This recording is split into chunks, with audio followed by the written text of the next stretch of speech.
သာသနာတော်နှစ်2548ခုနှစ်ကောဇာတက္ကရာ1365ခုနှစ်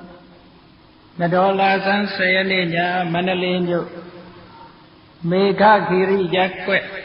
ကသဲဝင်းစုတော်ကြီးမြတ်စွာဘုရားပွဲတော်အကျိုးတရားပွဲဓမ္မသဘင်အခမ်းအနားဝယ်မန္တလေးမြို့ဦးအောင်ကြီးဒေါ်လာပြုံးအောင်ရတနာပကံရောင်းဝယ်ရေးမိသားစုတို့၏အမတဒါနဓမ္မဒါနအဖြစ်ဖြင့်ဟောကြားအပ်သောစိတ်အကြောင်းတရားဒေသနာတော်တရားပွဲအစမှာရှင်ဘုန်းတော်သခင်ရှင်တော်မြတ်ဖရာ၏မဟာကရုဏာဂုဏ်အာယုံပြုပြီးတော့ရှိခိုးကြရအောင်ယောကပဂောတိဟိပိယပမေယံကာလံကရွန်တော်တိဒုက္ခရာနိခေရံကတောလောကဟိတာယာနာထောနမောမဟာကရုဏိကသတတ္တယောနာထုဝိနိယမြာစွာတတ္တဝါဤချမ်းသာစီးပွားလုံလတောင်းတကုံပေါင်းခါသဖြင့်နာထမြညာခြင်းရှင်တော်မြတ်ဖရာသည်ကပ္ပဂောတိဟိပိဂရေကဘာရေအတွက်သင်္ချာတို့ဖြင့်တော်လဲ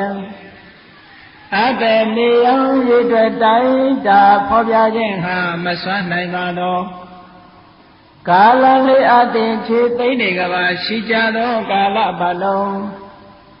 လောကဣဒယကတလောကဤအကျိုးစီးပွားအလုံးငါအတိဒုက္ခရာနိဥစ္စာအတ္တခြေလက်အင်္ဂါမေတ္တာကြီးမာသမိသားနှင့်တထာဇနီစဉ္ဉ္ကြီးဟုကြတိထဝေငါးသွဲအစုအလုံးခဲရတော်မူတို့ကိုကရွန်တော်ဘုရားဖြစ်ရန်ဤတန်ကျုပ်ကိုအာထုတ်တော်မူရသည်ဖြစ်၍ခေရဝေချေမျက်လုံးအသက်ဆုံးလည်းနှလုံးစိမ်ဝံကိုရောဤပြမန်းခြင်းတို့ကတောဘဝအတဏံကျိန်ဖန်များစွာရောက်တော်မူခဲ့ရရှာလိမ့်မည်မဟာကရုဏိကတတ္တဝါများရင်ဝေတာကဲ့သို့တနာချစ်ခင်မဟာကရုဏာရှင်ဖြစ်တော်မူသောတသနာထသဝိနိယများစွာတတ္တဝါဤချမ်းသာစီးပွားလိုလားတောင်းတဂုံပေါင်းခါသဖြင့်နာထမြညာထိုရှင်တော်မြတ်ဖရာအားနမောယုတိပြောင်းပြော့မံကိုလျော်၍ကရောယုတုရှိခိုးခြင်းသည်အထုဘဝတုစင်စစ်မတွေဖြစ်ပါစေတည်း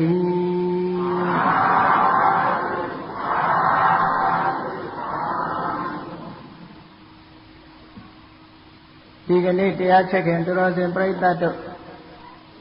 ဘုန်းကြီးဟောကြားပြီးနာယူရမယ့်တရားရဲ့အမည်ကိုစိတ်လို့ဒီလိုနာမည်ပေးပြီးတော့မှတ်ထားကြပါ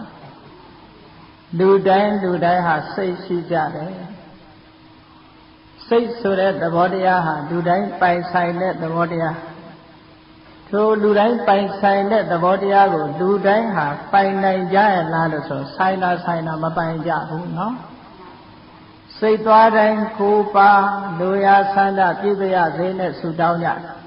စိတ်နဲ့ပတ်သက်ပြီးတော့လောကမှာလူတွေပြောကြတယ်စိတ်ထောင်းတော့ကိုကြည်တယ်တဲ့ဟုတ်ကဲ့လားစိတ်ပြူတော့ကိုနုတယ်တဲ့စိတ်နဲ့ပတ်သက်ပြီးတော့ပြောကြတယ်စိတ်ဆိုတာမိမိရဲ့တဏ္ဍာမှာဖြစ်တဲ့မွေးရာပါသဘာဝတစ်ခုပဲသို့တော်လည်းဘုန်းကြီးတို့တရားချက်ခင်တော်စင်ပြိဿတ်တို့ကိုပိုင်တဲ့စိတ်ကိုတဏ္ဍာမှာရှိတဲ့စိတ်ကိုခိုင်းတိုင်းရရလားလို့ဆိုတော့မရဘူးလူတွေကစိတ်နောက်လိုက်နေကြရတယ်စိတ်ကကိုယ်နောက်မလိုက်ဘူးစိတ်ဖြစ်ခြင်းရာကိုလူကလိုက်ပြီးလုပ်နေကြရတယ်နော်ကိုဖြစ်ချင်တာကိုစိတ်ကမဖြစ်ဘူးအဲ့တော့ဘုန်းကြီးတို့စာပေမှာဗုဒ္ဓမြတ်စွာကစိတ်တဝတိကေနနဘဝိတဗံစိတ်တဝတိကေနစိတ်ကိုအလိုလိုက်သည်နဘဝိတဗံမဖြစ်တဲ့မှာစိတ်အလိုမလိုက်ကြနဲ့စိတ်တစိတ်ကိုအတနောမိမိဝတေအလိုတိုင်းဝဋ္ဌိတဗံဖြစ်စေကြရမည်စိတ်ကိုသာကိုယ်အလိုတိုင်းဖြစ်စေရမယ်စိတ်နောက်လိုက်နေတဲ့ပုဂ္ဂိုလ်တိုင်းဟာဆင်းရဲဒုက္ခနဲ့ကြုံတွေ့ကြရတယ်နော် အဲ့တော့ဒီစိတ်ကလေးအကြောင်းကိုပိုင်ပိုင်နိုင်နိုင်ဘုန်းကြီးတို့သိဖို့အမတန်မှလိုအပ်ပါတယ်ငရဲကြတာလည်းဒီစိတ်ကြောင့်ပဲနိဗ္ဗာန်ရောက်တာလည်းဒီစိတ်ကြောင့်ပဲစိတ်ကိုနိုင်လို့ရှိရင်ထိုစိတ်တလုံးကိုနိုင်လိုက်တာနဲ့တပြိုင်နက်ဒီပုဂ္ဂိုလ်ဟာတန်တရားဝဆဲကနေလို့ပြီးတော့တန်တိဒုက္ခထာဝရငြိမ်းချမ်းတဲ့နိဗ္ဗာန်ချမ်းသာကိုမျက်မှောက်ပြုနိုင်ကြတယ်စိတ်တလုံးကိုမနိုင်တော့ဘူးဆိုလို့ရှိရင်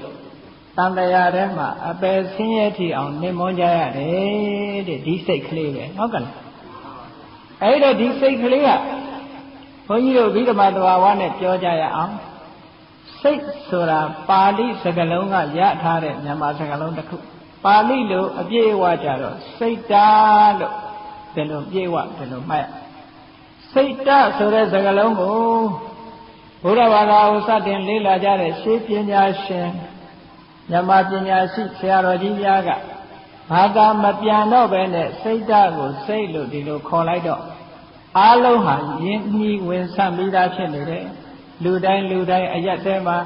ကလေးကစပြီးတော့ငါစိတ်လာမစမ်းနဲ့တော့ငါကစိတ်ဆိုးတတ်တယ်သူကစိတ်ကောင်းရှိတယ်သူကစိတ်ကောင်းမရှိဘူးနဲ့ဆိုပြီးတော့စိတ်အကြောင်း၄စဉ်ပြောနေကြတာမဟုတ်လားအေးအဲ့ဒီ၄စဉ်ပြောနေတဲ့စိတ်အကြောင်းကိုသိသလားလို့ဆိုတော့မသိကြဘူးဂဂနန္ဒသိဖို့လိုအပ်ပါတယ်တဲ့အဲ့တော့စိတ်တဆိုတာဘာကြောင့်စိတ်လို့ခေါ်ရတယ်လဲအာရမဏစိတ်တေတိတိစိတ်တံအာရမဏအာယုကိုစိတ်တေတိကြံစီတိုင်းဣတိတသမာထိုကြောင့်စိတ်တံစိတ်ကြည်ပါပေတော့ဤအာယုကိုရအောင်ကြံယူတတ်သိတတ်သောကြောင့်စိတ်လို့ခေါ်ပါတယ်တဲ့ဒါစိတ်ရဲ့အဓိပ္ပာယ်ကိုမှတ်ထားဖို့လားနော်အာရမဏဝိသန္ဒနလက္ခဏာစိတ်တံစိတ်တံလူတို့ရဲ့တဏ္ဍာမှာဖြစ်တဲ့စိတ်ဆိုတဲ့သဘာဝတရားသည်အာရမဏဝိဇာနနံအာယုံကိုသိတတ်တဲ့လက္ခဏာသဘာဝလက္ခဏာရှိပါပေတော့၏စိတ်ဆိုတာအာယုံတွေကိုရယူပြီးထိုအာယုံကိုသိတတ်တဲ့သဘောလေးကိုစိတ်လို့ခေါ်ပါတယ်မျက်စိကအစဉ်အာယုံကိုမြင်တဲ့အခါမှာမြင်သိစိတ်ကလေးပေါ်တယ်ဟုတ်ကဲ့လားနေ့စဉ်နဲ့အမျှမိမိမျက်လုံးထဲမှာမြင်လာတာကိုမသိကြဘူးလားသိတယ်အဖြူမြင်အဖြူလို့သိတယ်အမဲမြင်အမဲမြင်တယ်လို့သိတယ်ဟောစိတ်ကသိမြင်တဲ့အာယုံကိုအမိပြုပြီးတော့စိတ်ကလေးတွေဖြစ်နာကအတန်ကိုကြားလို့ရှိရင်ကြားသိတဲ့စိတ်တွေဖြစ်တယ်နှာခေါင်းကအနံ့ကိုရရင်နံသိတဲ့စိတ်ဖြစ်တယ်လျှာကအယောဂါကိုလျက်တဲ့အခါမှာလျက်သည့်စိတ်ဖြစ်တယ်တဲ့ခန္ဓာကိုယ်ကတကယ်တခုနဲ့ထိတွေ့တဲ့အခါမှာထိတိဆိုတဲ့စိတ်ဖြစ်တယ်မျက်စိကလည်းမြင်တာမဟုတ်နားကလည်းကြားတာမဟုတ်နှာခေါင်းကလည်းအနံ့ရတာမဟုတ်လျှာကလည်းအရာကတွေ့တာမဟုတ်ခန္ဓာကိုယ်နဲ့လည်းထိတာမဟုတ်စိတ်သက်သက်နဲ့စိတ်ကူးပြီးတော့ရောအာယုံကိုမသိနိုင်ဘူးလားသိတယ်အဲ့ဒါတခုအားလုံးပေါင်းလိုက်တဲ့အခါကျတော့မျက်စိနဲ့သိတာကအရူပါယုံနားနဲ့ကြားတာကသတ္တယုံအသင်အာယုံအတန်အာယုံအနံ့အာယုံအယတာအာယုံအတွေ့အထိအာယုံဓမ္မအာယုံလို့ကြံတဲ့သဘာဝအာယုံတွေအဲ့ဒါတွေကိုဆံရဘုန်းကြီးတို့တဏ္ဍာမှာရှိတဲ့စိတ်ကလေးနဲ့သိနေကြတယ်အဲ့ဒါကြောင့်မို့လို့အာယုန်တွေကိုသိတတ်တဲ့သဘာဝတရားဖြစ်သောကြောင့်စိတ်လို့ခေါ်တာပါအဲ့လိုအာယုန်ကိုသိနေတဲ့စိတ်ကလေးဟာသူ့ကြည့်ဖြစ်သလားလို့ဆိုတော့သူ့ကြည့်မဖြစ်ဘူးထိုစိတ်ပေါ်မှာမှီပြီးတော့နေတဲ့စေတသိက်တွေနဲ့တွဲပြီးတော့ဖြစ်တယ်စိတ်ရဲ့စေတသိက်ရဲ့ဒီနှစ်ခုခွဲပြီးတော့မှတ်ဖို့လိုအပ်တယ်နော်ဘုန်းကြီးအခုဟောနေတဲ့တရားဟာအဘိဓမ္မာသဘာဝတရားပါပဲသို့တော်လည်းဘုန်းကြီးတို့တရားကျင့်ခင်သူတော်စင်ပြိဿတ်တို့ကဒီတရားဟာသိလေးနဲ့တော့တို့လက်လန်းပြီးမှမဟုတ်ပါဘူးလို့မအောင်မေ့နဲ့ဘုရားမြတ်စွာဟောတဲ့အဘိဓမ္မာဆိုတာလူတွေရဲ့တဏ္ဍာမှာရှိတဲ့တရားတွေကိုဟောထားတာနော်လူတွေမှာမရှိတဲ့တရားကိုလှမ်းပြီးတော့ဟောတာမဟုတ်ဘူး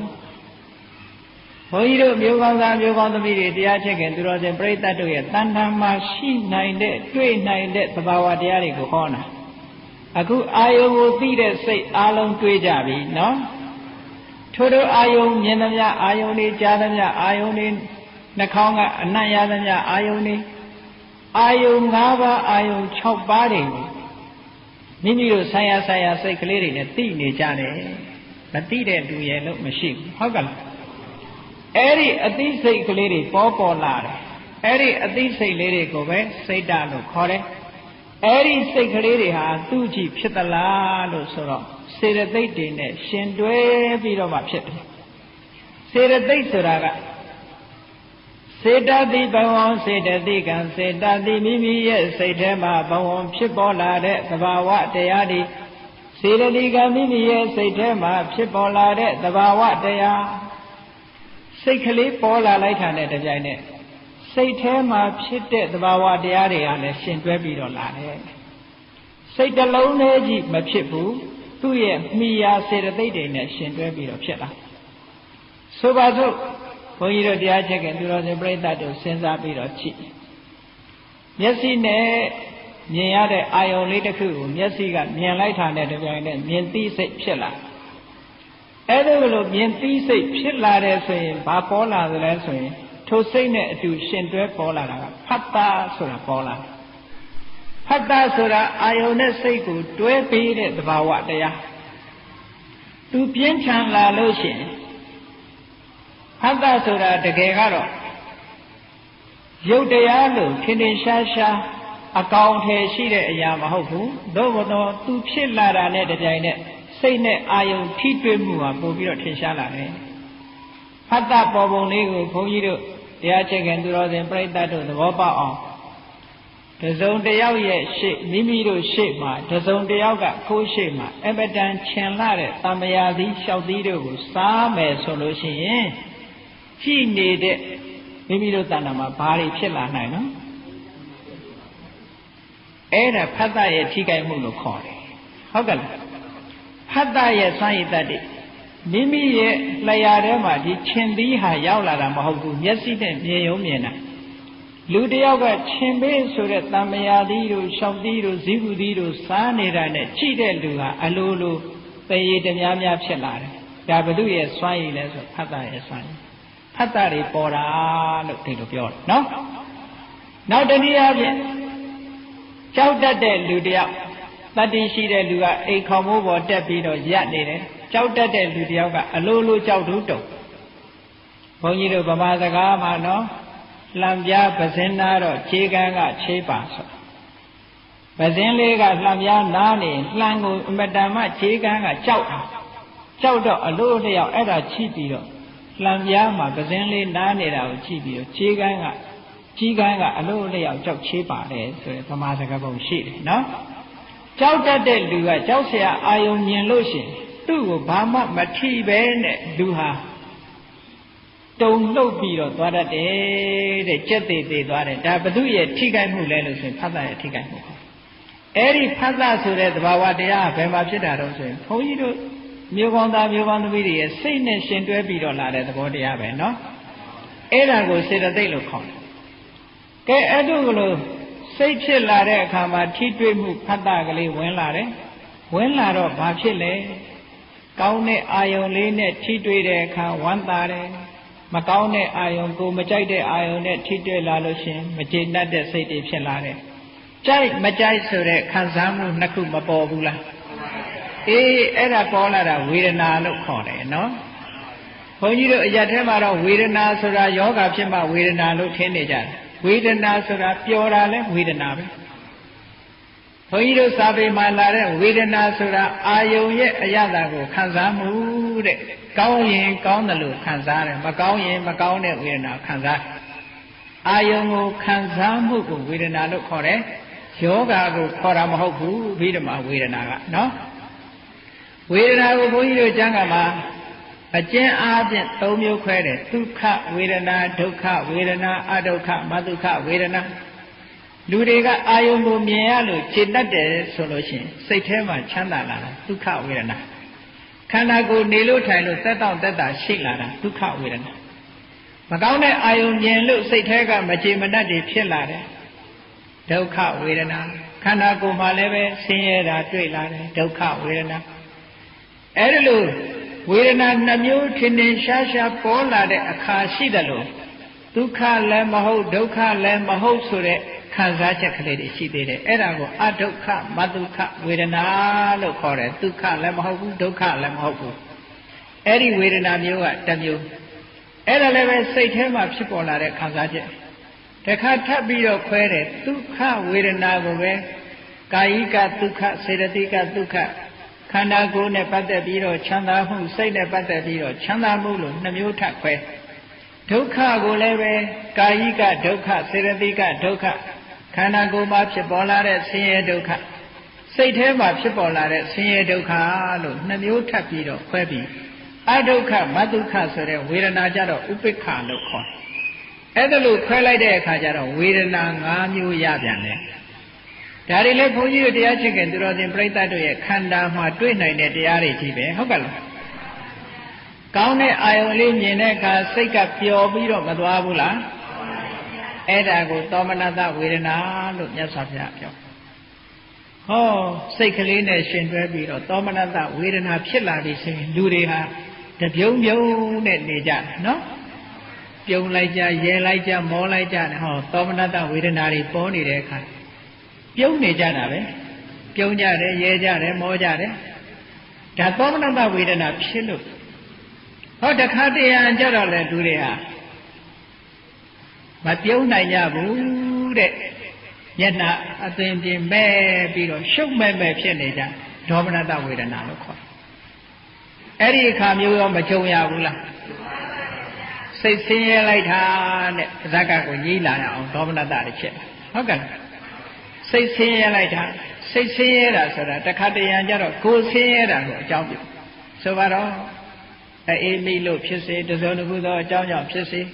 ခေါင်းကိုက်တယ်သွားကိုက်တယ်နားကိုက်တယ်ဟောကာယိကဒုက္ခခေါင်းကိုက်နားကိုက်သွားကိုက်တဲ့ကာယိကဒုက္ခလို့ဆိုတဲ့ဒုက္ခဝေဒနာပေါ်တဲ့နောက်မှာဖြစ်ရလေခြင်းဆိုတဲ့စိတ်ညစ်တဲ့ဒေါမနတမပေါ်ဘူးလားအေးအရာထဲမှာပြောတာစိတ်ညစ်လိုက်တာလို့ပြောတာဒေါမနတဝေဒနာကိုပြောနေတာနော်ဒေါမနတဝေဒနာဆိုတာလူတိုင်းမှာရှိတယ်အေးနေရထိုင်ရပျော်လိုက်တာလို့ပြောတာဒေါမနတဝေဒနာကိုပြောနေလို့ထိုင်လို့ကောင်းလိုက်တာဒီကနေ့ငါခန္ဓာကိုယ်ကအာရှိအင်းရှိနဲ့လှုပ်လို့ရှားလို့ကောင်းတယ်ဟောဒုက္ခကာယိကဒုက္ခဝေဒနာကိုပြောတယ်ဒီနေ့တော့ပျော်တာလည်းမဟုတ်ဘူးမပျော်တာလည်းမဟုတ်စိတ်ညစ်တာလည်းမဟုတ်ဘူးပုံမှန်လေးနေရတယ်ဆိုဥပိ္ပခကိုပြောအဲ့တော့ဒီတရားတွေဟာမိမိတို့တဏ္ဍာမှာမတွေ့နိုင်ဘူးလားအေးတွေ့နိုင်တယ်ဒီတရားတွေဟာဘယ်သူနဲ့ရှင်တွဲပြီးတော့ဖြစ်တုံဆိုစိတ်နဲ့ရှင်တွဲပြီးဖြစ်လို့သူတို့ကိုစေတသိက်လို့ခေါ်တာပါအဲ့ဒါကိုပဲဖတ်တာဝေဒနာသင်ညာဆိုတာစိတ်ကလေးဖြစ်လာလို့ရှင်အမှတ်တိကလေးနဲ့ဘုန်းကြီးတို့မျိုးကောင်းသားမျိုးကောင်းသမီးတွေစဉ်းစားကြည့်တစ်ခုကိုတွေ့ပြီးရင်ကိုယ်စိတ်ထဲမှာအမှတ်ကလေးတစ်ခုရသွားဆိုတော့တငယ်ချင်းတယောက်မိတ်ဆွေတယောက်စပြီးတော့သိတယ်ဆိုတော့သိလို့ရှိရင်ထိုမိတ်ဆွေရဲ့စကားပြောပုံစကားပြောဟန်သူ့ရဲ့လုံးရတန်တန်မျက်နှာအနေထားအသားအရောင်တစ်ခုစသည်ကိုစိတ်ထဲမှာမှတ်လိုက်တယ်နောက်တစ်ခါပြန်တွေ့တဲ့အခါကျတော့ဒီလူပဲဆိုတာမသိဘူးလားသိတယ်ဈေးထဲသွားပြီးတော့အဝတ်ကလေးတစ်ထည်ဝယ်လာခဲ့တယ်ဟုတ်ကဲ့လားငကိုယ်တော့ကကိုမမြင်ဘူးသေးတဲ့အဝတ်ဈေးထဲမှာစူပါမားကတ်တပါးတို့လှည့်ပြီးတော့ကြည့်တော့အစင်ကောင်းကောင်းအသွေးလှလှလေးတွေ့တာနဲ့ရွေးပြီးတော့ဝယ်လာခဲ့တဲ့အခါကျတော့စိတ်ထဲမှာဒါလေးကမှတ်မိဒီအဝတ်ကလေးကတခြားရောက်သွားတော့မှဟဲ့ဒါငါအဝတ်ကလေးဆိုတာမသိဘူးလားအေးအဲ့ဒါလို့သိတာတင်ညာရဲ့စွမ်းအားတဲ့စိတ်ထဲမှာပေါ်တဲ့တင်ညာရဲ့စွမ်းအားစိတ်ဆိုတာအာယုံကိုသိုံလေးပဲသိတယ်အခုလို့မှတ်နိုင်တာကတင်ညာကမှတ်တာတဲ့ကဲဘုန်းကြီးတို့တရားချစ်ခင်သူတော်စင်တွေရဲ့တဏ္ဍာမှာတင်ညာဆိုတဲ့သဘာဝတရားလည်းဖြစ်တယ်ဆိုတာမထင်ရှားဘူးလားအေးထင်ရှားတယ်ကိုယ်ပစ္စည်းကိုမှတ်မိကြတယ်ကိုယ်ဆွေမျိုးသားချင်းတွေကိုယ်မိတ်ဆွေတငယ်ချင်းတွေမှတ်မိကြတယ်ကိုယ်ဘယ်လမ်းမှာနေတယ်ဟုတ်လားဘယ်ရပ်ကွက်မှာနေတယ်ဒါတွေရောမမှတ်မိဘူးလားအေးမှတ်မိတာတွေမှန်သမျှတင်ညာတဲ့သဘာဝတရားဖြစ်ပေါ်လို့မှတ်မိနေတာနော်ဖတ်တာဝေဒနာတင်ညာစေတနာဆိုတာဒီသဘာဝတရားတွေသူဆိုင်ရာကိစ္စတွေလောက်အောင်သူကတွန်းအားပေးတာလေလှုပ်ဆော်ပေးတဲ့သဘောတရားလေးတင်ညာကမှတ်မိအောင်ဖတ်တာကအာယုံနဲ့ထိတွေ့အောင်ဝေဒနာကခံစားအောင်ဘယ်သူကလှုပ်ဆော်ပေးစေတနာလေးကလှုပ်ဆော်ပေးနေတာနော် အဲ့ဒီစေရနာတရားလေးကကောင်းတာတွေနဲ့တွဲလို့ရှိရင်ကုသိုလ်စေရနာလို့ခေါ်တယ်မကောင်းတာတွေနဲ့တွဲလို့ရှိရင်အကုသိုလ်စေရနာလို့ခေါ်တယ်လောဘနဲ့ရှင်တွဲလာရင်အကုသိုလ်ဒေါသနဲ့ရှင်တွဲလာရင်အကုသိုလ်မောဟနဲ့ရှင်တွဲလာရင်အကုသိုလ်သို့မဟုတ်ဘဲနဲ့အလောဘတို့အဒေါသတို့အမောဟတို့နဲ့တွဲလာတဲ့အခါကျတော့ကုသိုလ်လို့ခေါ်တယ်အဲ့ဒီစေရနာဆိုတာအကောင်းလည်းရှိတယ်အဆိုးလည်းရှိတယ်သို့တော်လည်းအရတ်ထဲမှာပြောကြတယ်ငါကစေရနာနဲ့ပြောတာသူကလက်မခံဘူးစေရနာအကောင်းကြီးပြောလို့မရဘူးဟုတ်ကဲ့စေရနာဆိုတာကောင်းတဲ့သဘာဝတွေနဲ့ရှင်တွဲဖြစ်ရင်စေရနာကောင်းလို့ခေါ်တယ်မကောင်းတဲ့စိတ်တွေစိတ်ထားတွေနဲ့ရှင်တွဲလာလို့ရှိရင်စေရနာယုတ်လို့ခေါ်တယ်အဲ့ဒီစေရနာလေးကိုပဲဘုန်းကြီးတို့တရားချက်ခင်သူတော်စင်ပြိဿတ်တို့အားလုံးနားလည်ချတဲ့ကံတရားဆိုတာဒီစေရနာလေးကိုခေါ်တာပဲဒီစေရနာလေးဟာမိမိတဏ္ဍာမှာစုပြီးဆောင်းပြီးပြီဆိုရင်သူကအကျိုးတွေကိုထုတ်လုပ်ပေးတတ်တယ်ဒါကြောင့်ဘုရားမြတ်စွာကစေရနာဟံဘိက္ခဝေကမ္မဝဒာမိဘိက္ခဝေခြေသားယံတို့အားငါသည်စေရနာဆိုတဲ့သဘာဝတရားကိုကမ္မံကံဟူ၍ဝဒာမိဟောပါပြီစေရနာဆိုတာတခြားမဟုတ်ဘူးကံတရားလောကမှာကံဤအကျိုးလို့ပြောကြတယ်မဟုတ်လားအဲ့ဒီစိတ်ထဲမှာဖြစ်ပေါ်လာတဲ့ဟောဒီစေရနာလေးကိုကံလို့ခေါ်တာ24ပစ္စည်းထဲမှာလည်းပဲဟေတုပစ္စယောအာရမဏပစ္စယောဆိုတဲ့အထဲမှာကမ္မပစ္စယောဆိုတာမပါဘူးလားအေးဒီကမ္မပစ္စယောဆိုတာတခြားပြောတာမဟုတ်ဘူးအခုစိတ်ထဲမှာဖြစ်တဲ့စေရနာလေးကိုပြောတာ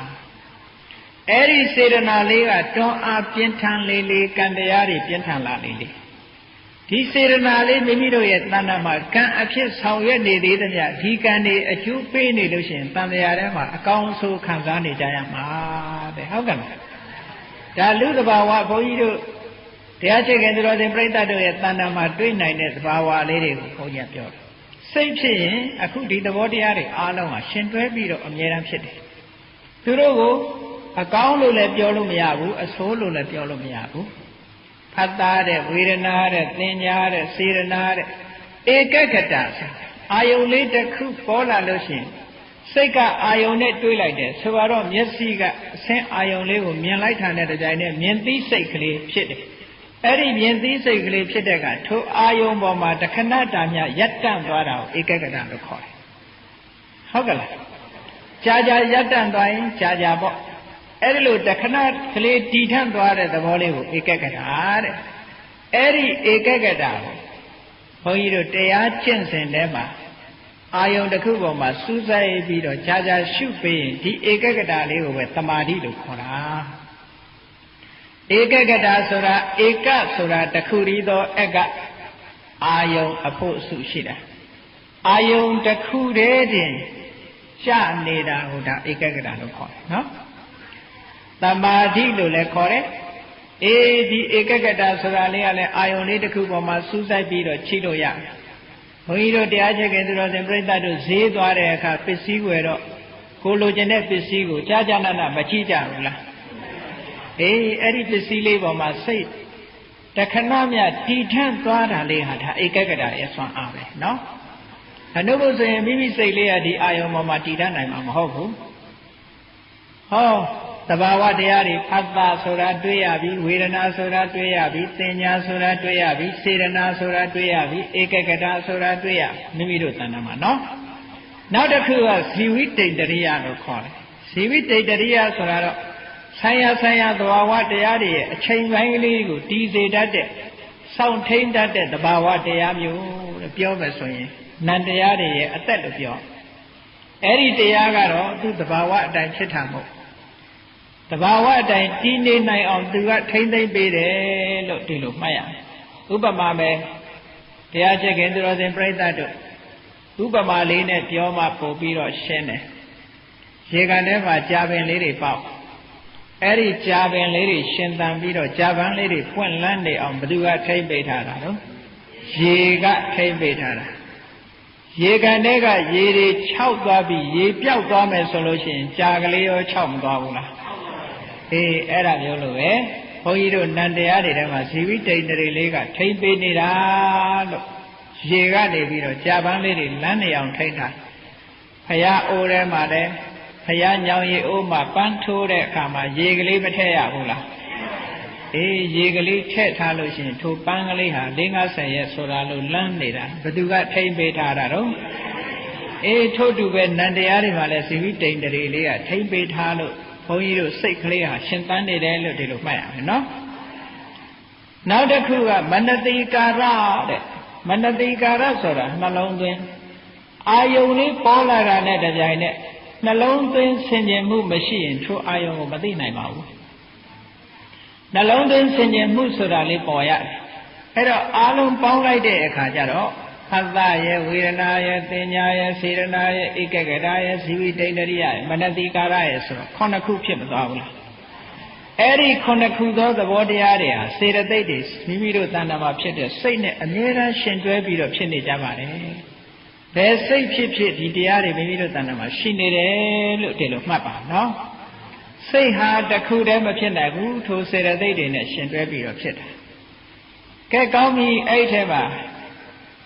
စေတသိက်တွေအကြောင်းပြောမယ်ဆိုလို့ရှိရင်မိုးလင်းသွားလိုက်မယ်52ခုရှိတယ်လူရင်းလေးကိုပြောမယ်မကောင်းတဲ့စေတသိက်နဲ့ကောင်းတဲ့စေတသိက်ခွဲရအောင်အခုပြောခဲ့တဲ့စေတသိက်9ခုဆိုတာစိတ်ဖြစ်တိုင်းဖြစ်တိုင်းပါဝင်လို့သူတို့ကိုသဗ္ဗစိတ်တသာဒရဏလို့ခွန်ကြီးတို့စာပေကျမ်းကမဆိုတယ်နော်သဗ္ဗစိတ်တသာဒရဏဆိုတာစိတ်အားလုံးနဲ့ဆက်ဆံပြီးစိတ်အားလုံးဖြစ်တိုင်းဖြစ်တိုင်းပါတဲ့သဘောတရားတွေတဲ့ဘုန်းကြီးတို့လူဆိုတာနဲ့တပြိုင်နက်မျက်စိတို့နားတို့နှာခေါင်းတို့မပါဘူးလားစိတ်လို့ဆိုလိုက်တာနဲ့ဒီသဘာဝတွေဟာပါလာပြီးသားလို့ဒီလိုမှတ်ရဘုန်းကြီးတို့ခန္ဓာကိုယ်ပဲပြန်ပြီးတော့စိုက်ကြည့်လိုက်ပေါ့စိုက်ကြည့်လိုက်ခန္ဓာကိုယ်ထဲမှာသဘာဝတရားတွေဟာသူ့အလုပ်သူ့လုံးကြတာတွေကိုစဉ်းစားကြည့်ဘုန်းကြီးတို့မှာမျက်စိရှိတယ်မျက်စိရဲ့အလုပ်ကဘာတုံးဆိုရင်ဟိုဟာဒီဟာကြည့်ဖို့မြင်ဖို့ပဲ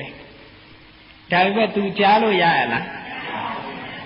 နားရဲ့အလုပ်ကြတော့ဟိုအတန်ဒီအတန်ကြားဖို့ तू ကမမြင်နိုင်ဘူးခြေထောက်ရဲ့အလုပ်ကြတော့လှမ်းပြီးတော့သွားဖို့သို့တော့ခြေထောက်ကမကြည့်နိုင်ဘူးမကြားနိုင်ဘူးဟုတ်တယ်မဟုတ်လားအနံ့ရှုဖို့ကြတော့နှာခေါင်းရဲ့တာဝန်အရသာသိဖို့ကြတော့လျှာရဲ့တာဝန်ဟောသူ့ဟာလေးတွေနဲ့ तू တာဝန်ထမ်းဆောင်တယ်လို့ဒီသဘာဝတရားတွေဟာလည်းသူ့ဟာနဲ့ तू တာဝန်ထမ်းဆောင်ကြတယ်စိတ်ကအာယုံကိုသိတယ်ဖတ်တာကအာယုံနဲ့စိတ်တွေ့အောင်ဆက်သွယ်ပေးတယ်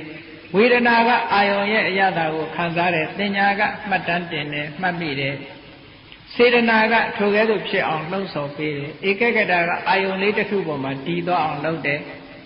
ဇီဝိတကထိမ့်သိမ်းဆောက်ရှောက်ပြီးတော့ပေးတယ်မနတိကာရကနှလုံးသွင်းပေးတယ်ဆင်ញင်ပေးတယ်ဟောဒီတရားတွေဟာစုပေါင်းပြီးလုပ်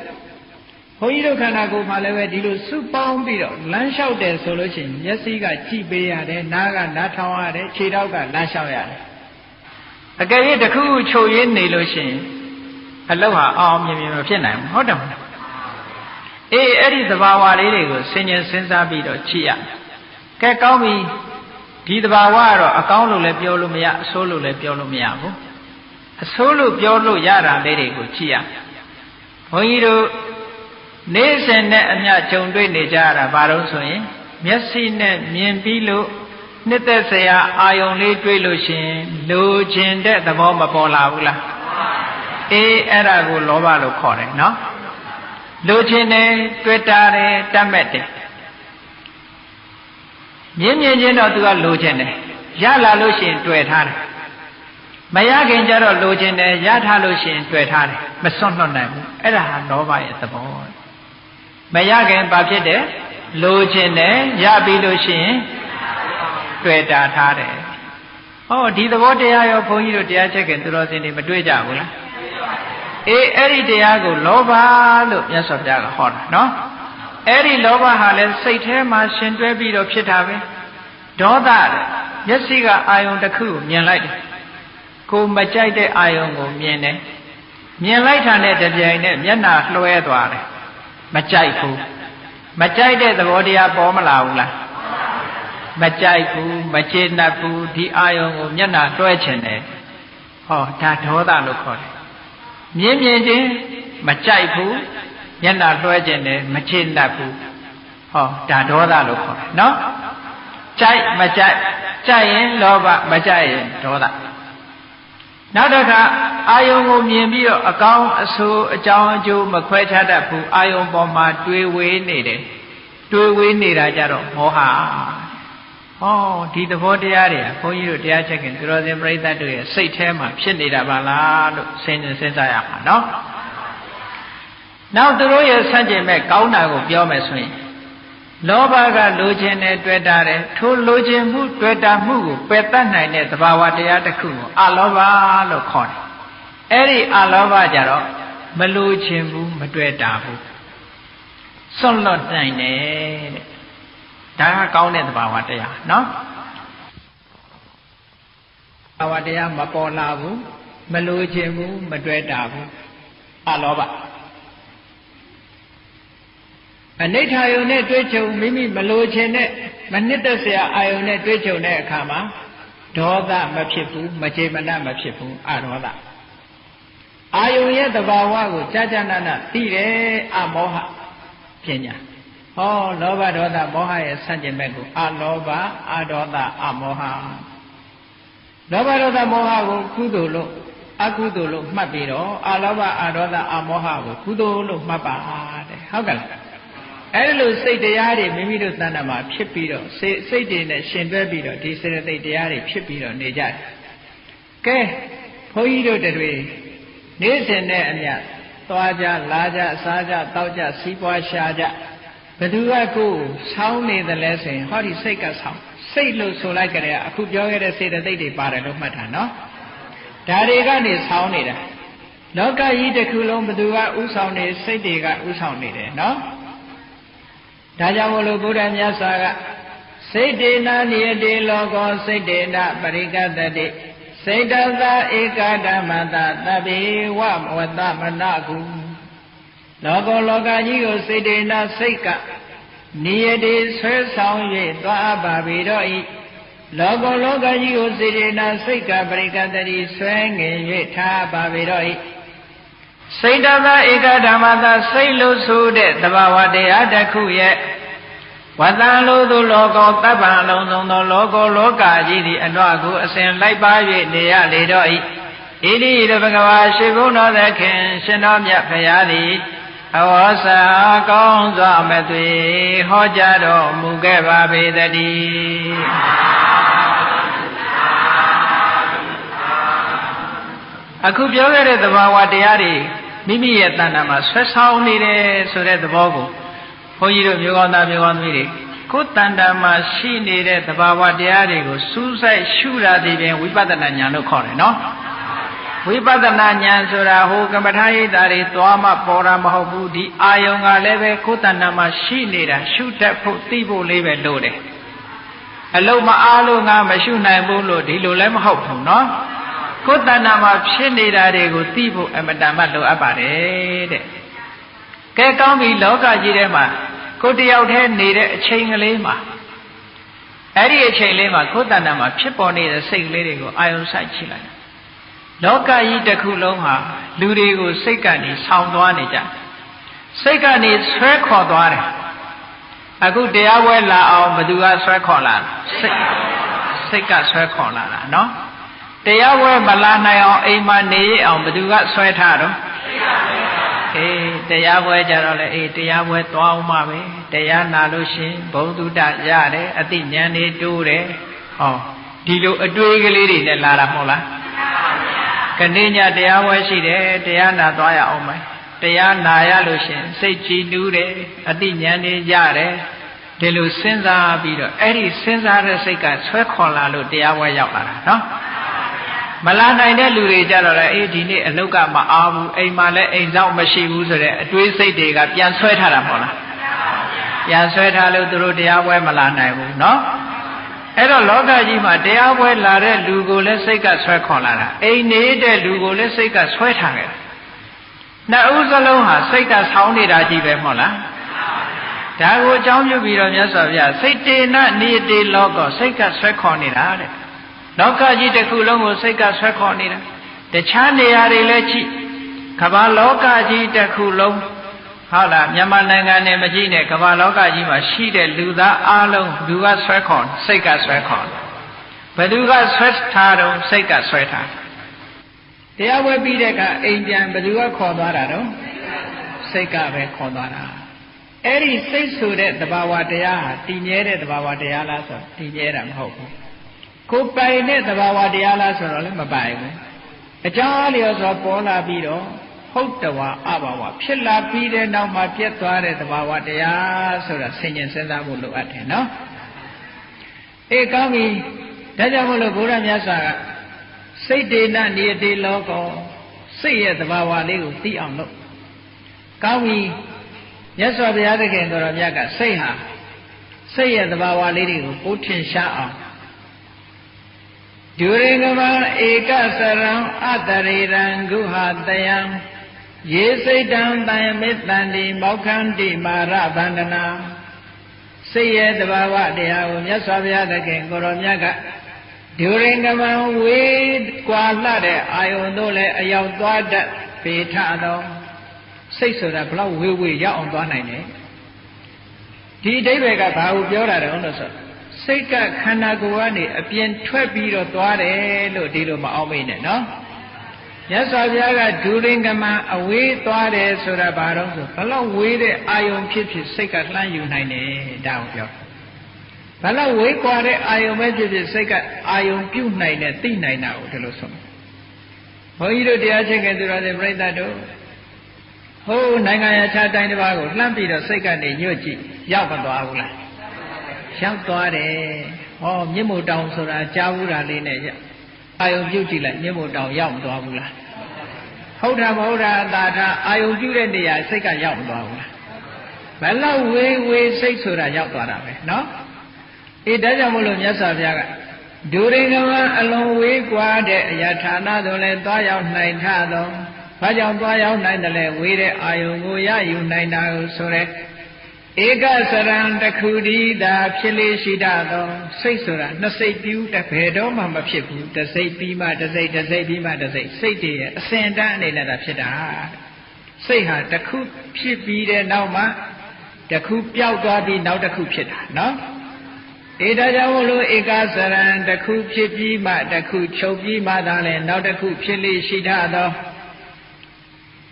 ဒုရိကမဧကစရံအတရေရံရုပ်ပုံခန္ဓာကိုယ်လည်းမရှိထတော့ရုပ်လွာပုံတန်တန်ခန္ဓာကိုယ်လည်းမရှိဘူးတဲ့စိတ်ဆိုတာမြင်ရတဲ့အရာမဟုတ်ဘူးလူကြတော့မြင်ရတယ်လေဟောဒီလူကအရက်ထွားထွားပဲပိန်ပိန်ပဲရှည်ရှည်ပဲဝဝပဲစသဖြင့်ပုံပန်းတန်တန်ရှိတယ်စိတ်ကြတော့စိတ်ကဝရတယ်ပိန်တယ်ရှည်တယ်လို့ဒီလိုမရှိဘူးဟုတ်ကလားအေးပုံပန်းတန်တန်မရှိဘူးအာတရိရံခန္ဓာကိုယ်ပုံပန်းတဏ္ဍံလည်းမရှိထသောကုဟာတယံနှလုံးသားတိဟုသောလိုင်ကိုလင်းမိခိုရာရှိထသောညာတော်အပြင်စိတ်တွေဟာအရိယဝတ္ထုကိုမှီပြီးတော့ဖြစ်တာမဟုတ်ကုဟာတယံလို့ဒီလိုဟောတာနော်နှလုံးသားကိုမှီတွေ့ပြီးတဲ့ကာလဖြစ်ပေါ်လာတဲ့စိတ်တွေရေခြင်းပုဂ္ဂိုလ်တို့သည်စိတ်တန်စိတ်ဆိုတဲ့သဘာဝတရားကိုတိုင်မဲ့တန်တိထိမ့်သိမ့်စောင့်ရှောက်နိုင်ကြကုန်လတံလောဘနဲ့တွဲမသွားအောင်ဒေါသနဲ့တွဲမသွားအောင်မောဟနဲ့တွဲမသွားအောင်စိတ်လေးကိုထိန်းထားရတယ်လောဘနဲ့တွဲမသွားစေနဲ့ဖြစ်ဖြစ်ချင်းလောဘနဲ့တွဲတာမဟုတ်ဘူးเนาะဆိုပါတော့အာယုံလေးတစ်ခုကိုမြင်လိုက်တယ်မြင်မြင်ချင်းကြိုက်သွားတာမဟုတ်ဘူးကြိုက်စရာလေးတွေတွေးပြီးတော့မှကြိုက်တာဟုတ်တယ်မဟုတ်ကြိုက်စရာလေးတွေနှစ်သက်စရာလေးတွေတွေးပြီးတော့မှလူတယောက်အာယုံတစ်ခုကိုလည်းမြင်မြင်ချင်းမုန်းသွားတာမဟုတ်ဘူးမုန်းစရာတွေတွေးလို့မုန်းတာအဲ့ဒါမုန်းစရာတွေတွေးပြီးတော့ဒေါသတွေမဖြစ်စေနဲ့ကြိုက်စရာတွေတွေးပြီးတော့လောဘတွေမဖြစ်စေနဲ့ဒီလိုဆုံးလို့လေနော်အေးအတွေးတွေအပေါ်မှာနောက်ကနေပြီးတော့လောဘတွေဒေါသတွေမောဟတွေနဲ့တွဲနေတာအဲ့ဒါလို့မတွဲအောင်ရေခြင်းပုဂ္ဂိုလ်တို့သည်စိတ်တန်စိတ်လို့ဆိုတဲ့သဘာဝတရားကိုတိုင်မေတန်တိလောဘဒေါသမောဟတွေနဲ့မတွဲအောင်ထိမ့်သိမ်းဆောက်ရှောက်နိုင်ကြပေကုန်လတံတေထုပုဂ္ဂိုလ်တို့သည်မာရဗန္ဒနာမမင်းရဲ့နောင်ဖဲလို့ဆိုတဲ့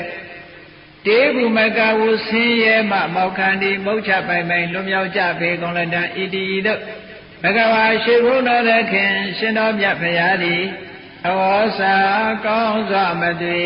ဟောကြားတော်မူခဲ့ပါပေတည်း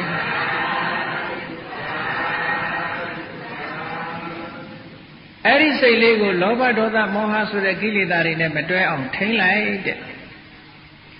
လောဘဒေါသမောဟဆိုတာသူ့ဘာသူဖြစ်လာတာမဟုတ်ဘူးစဉ်းစားလို့အာယုံပေါ်မှာတွေးပြီးတော့ဆင်ញင်မှဖြစ်လာတာနော်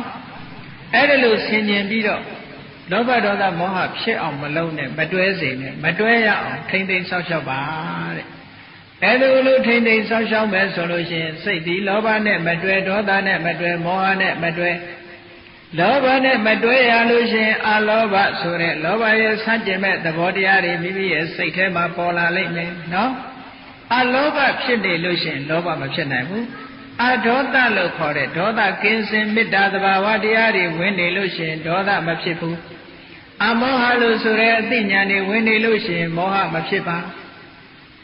ကုသိုလ်တရားအလုံးရဲ့အမြစ်ဟာအလောဘအဒေါသအမောဟသာဖြစ်တယ်အလောဘအလောဒအမောဟတို့သည်လောဘဒေါသမောဟဆိုတဲ့အကုသိုလ်ရဲ့အမြစ်၃မျိုးကိုဖယ်ရှားနိုင်တယ်စိတ်ကိုထိမ့်သိမ်းဆောက်ရှောက်အောင်တဲ့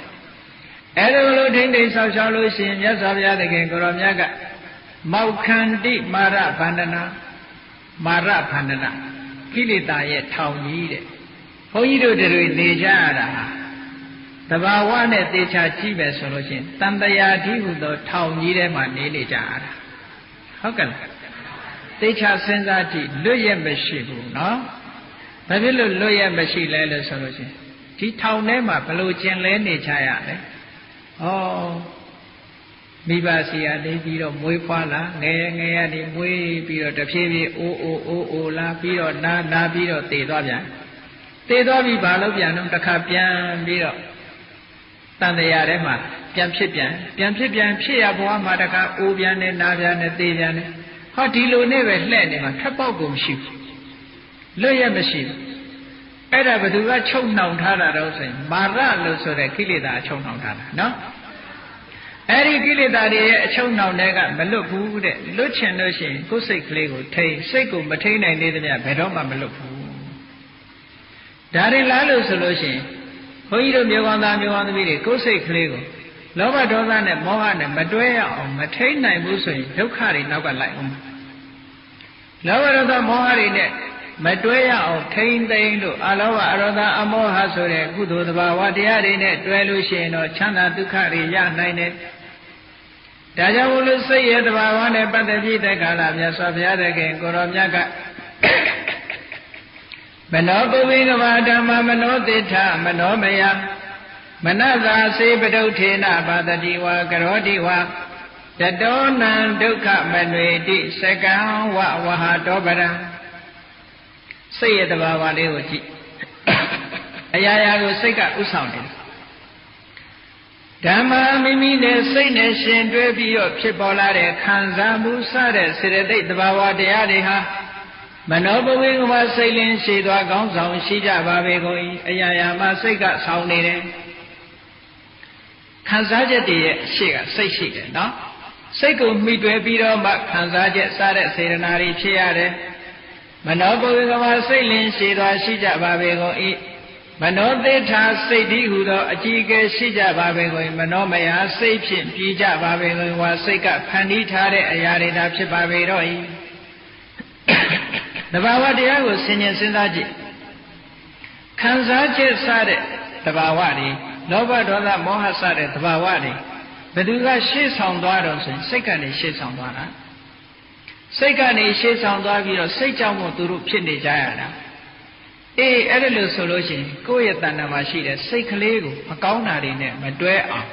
ထိန်းလို့မရပေဘူးလား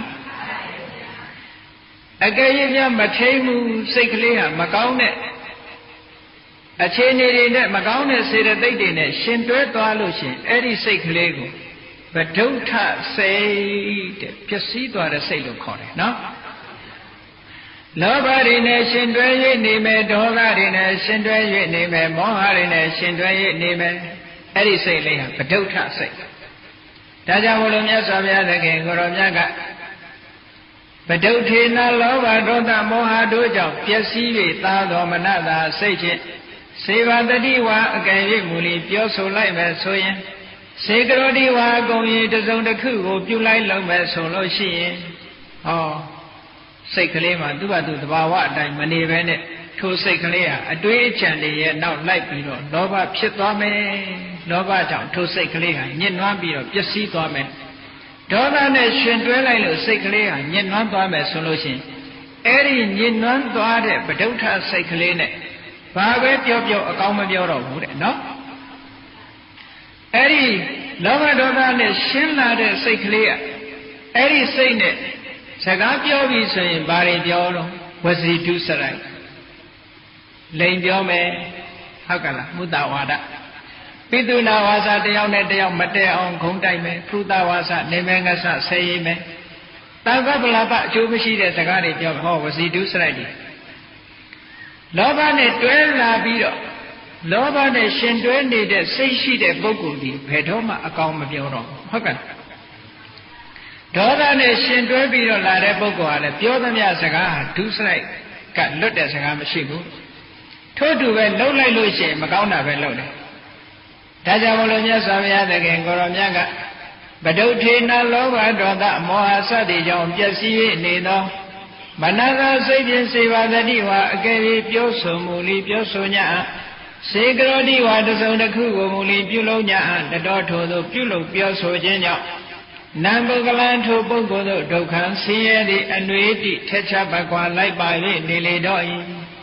ဟောလောဘစိတ်ဒေါသစိတ်လောဘနဲ့ရှင်တွဲတဲ့စိတ်ဒေါသနဲ့ရှင်တွဲတဲ့စိတ်မောဟနဲ့ရှင်တွဲတဲ့စိတ်ကြောင့်မပြောသင့်တာပြောမိပြီဆိုရင်ထိုပြောမှုကြောင့်ဒုက္ခမရောက်ဘူးလားအေးလောကမှာဒုက္ခရောက်နေတာပါဇက်ကနေမပြောသင့်တာတွေပြောမိလို့ဒုက္ခရောက်တဲ့လူတွေမရှိဘူးလားမရောက်ဘူးလားအေးလောကမှာဒုက္ခရောက်နေတာပါဇက်ကနေမပြောသင့်တာတွေပြောမိလို့ဒုက္ခရောက်တဲ့လူတွေမရှိဘူးလားအများကြီးပဲ